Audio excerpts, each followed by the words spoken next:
Please हमारे channel को subscribe करो।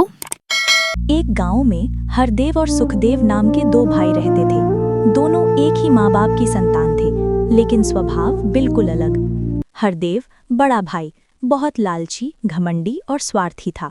सुखदेव छोटा भाई सीधा, मेहनती और दयालु था। उनके पिता धर्मपाल गांव के ईमानदार किसान थे। माँ शारदा देवी सरल और धार्मिक स्त्री थीं। हरदेव, सुखदेव, पास आओ दोनों।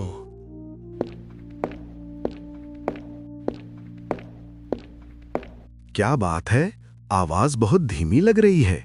जिंदगी का भरोसा नहीं बेटा, एक बात याद रखना, माँ का सम्मान ही असली धन है। शारदा, बच्चों को अलग मत होने देना। कुछ समय बाद पिता धर्मपाल गंभीर बीमारी से चल बसे। पिताजी, आप बोलिए। पिताजी, आंखें खोलिए। पिता के जाते ही हरदेव की असली सोच बाहर आने लगी। उसने माँ और छोटे भाई से कहा, अब घर मेरा है, जमीन मेरी है, तुम दोनों मेरे बोझ हो।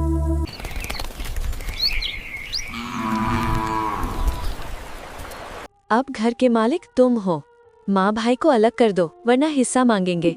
सही कह रही हो, अब जमीन मेरी होगी। हम इस घर में इनके साथ नहीं रहेंगे। हाँ, अब किसी को जवाब नहीं देना। सही कह रही हो माँ, अब हम अलग रहेंगे। बेटा, अभी पिता को गए कुछ दिन ही हुए हैं। जमीन मेरे नाम कर दो। क्या यही संस्कार दिए थे तुम्हारे पिता ने? भैया, ये गलत है। बस बहुत हुआ। माँ ने बहुत समझाया, बेटा ये घर सबका है। लेकिन हरदेव का दिल पत्थर बन चुका था। कुछ ही दिनों में वो अपनी पत्नी के साथ अलग हो गया और सारी जमीन जायदाद अपने नाम कर ली। माँ शारदा देवी और सुखदेव को एक पुराने टूटे फूटे घर में रहने को मजबूर कर दिया। बेटा, ये घर तो गिर जाएगा। माँ, हम इसे भी घर बना लेंगे। पुराना घर बरसात में टपकता था, ठंड में हवा सीटी मारती थी। लेकिन सुखदेव रोज मेहनत करता, लकड़ी काटता, मजदूरी करता और माँ का ध्यान रखता। माँ अक्सर कहती, बेटा भगवान सब देख रहा है। उसी राज्य में एक बड़ा संकट आ गया। राजा का इकलौता बेटा गंभीर बीमारी से ग्रसित हो गया। देश विदेश के वैद्य असफल हो गए। आखिर एक साधु ने कहा, राजकुमार को बचाने के लिए दूर घने जंगल की दुर्लभ जड़ी बूटी चाहिए। जो इसे लाएगा वही राजकुमार की जान बचा पाएगा। अब बस चमत्कार ही बचा सकता है।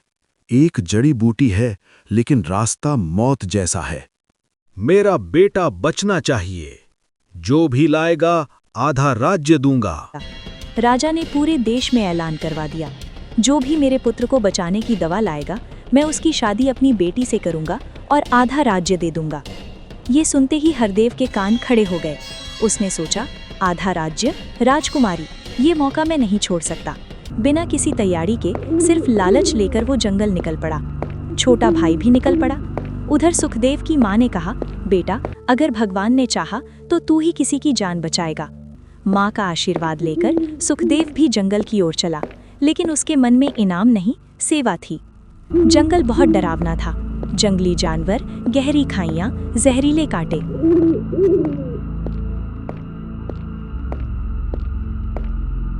हरदेव डर गया।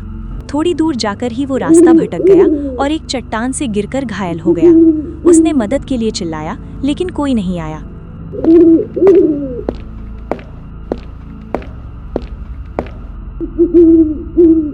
उसी समय सुखदेव वहां पहुंचा।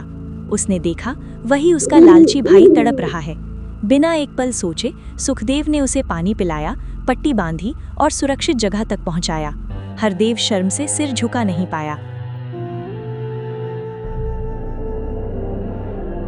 आगे चलकर सुखदेव को वही दुर्लभ जड़ी बूटी मिली। उसने साधु के बताए तरीके से दवा बनाई और राजा के पास पहुंचा। राजकुमार धीरे धीरे ठीक हो गया। राजा ने खुशी से कहा, मांगो क्या चाहते हो। सुखदेव बोला, महाराज मुझे राज्य या शादी नहीं चाहिए, बस मेरी माँ और मेरे जैसे बेसहारा लोगों को सम्मान से जीने का अधिकार चाहिए। राजा की आंखें भर आईं।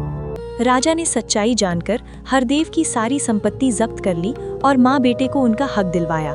हरदेव ने सबके सामने माफी मांगी और अपनी गलती मान ली।